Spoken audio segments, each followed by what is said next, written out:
Alright, last quick review of the night. Resident Evil, the banned footage DLC for $10.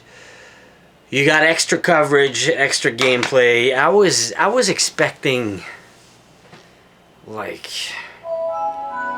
maybe, I don't know, 45 minutes of gameplay, an hour or more.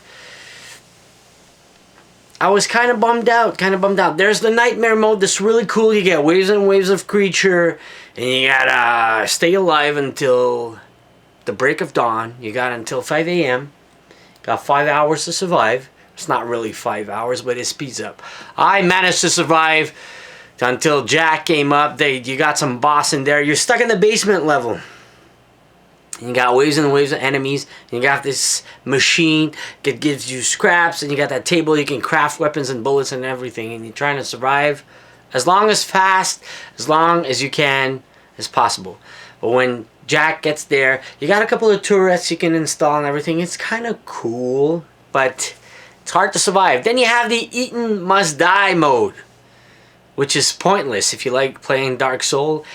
It's tough, like you can't believe. I think I'm gonna go watch some gameplay of people trying to survive on this, because I can't. Ethan Must Die mode. So, you have the bedroom DLC in there. The bedroom was cool, but once you figure it out, you're not gonna go back and play it. It takes about 11 minutes once you figure it out. It took me a while without looking at nobody else's gameplay and everything. I really wanted to enjoy it because it was the first DLC of Resident Evil. So you're stuck on a bed, you're playing this guy, and hostage out of the story, but still it's in the story, you know? It's not the main character. He's stuck on the bed and Margaret keeps bringing you food and you have to exit the room.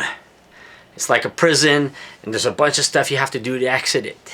But that was good. That was the good part. But again, once you figure it out, it takes 11 minutes and you're done. Nightmare mode is okay. Honestly, banned footage, first DLC of Resident Evil. I wouldn't buy it. I don't consider it for $10. Not really worth your time or money. Just playing the main game, all the content you have in the main game is more than enough. I can't wait to see what the other DLC will be about. Might get some more stuff interesting. The Nightmare mode would have been cool if you could co-op it. 4-player, 2-player. Have somebody help you, because it would have been epic. I'm just saying.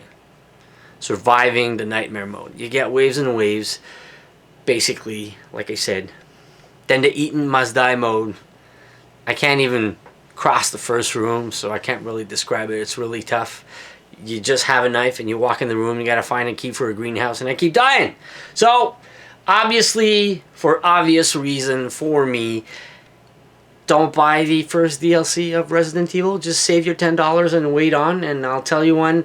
We got the 21 DLC coming out. And we have the Daughters one coming out soon. Daughters and 21. So these two might be better. And I hope we get more with the Season Pass. But for now, keep your cash. 11 minutes of gameplay. Not really worth it for the story mode. The Nightmare, you know, it gets boring and repetitive. I was hoping for maybe 2 hours more, an extra mission, something. Playing with whatever his name was, the army dude back in the days. What was his name? So an army dude with a bunch of guns and shooting everything. You had him in Resident Evil 2 for the first time. It was really epic playing his missions. So I was hoping for that, maybe 2 hours extra. So we'll see. But for now, keep your cash.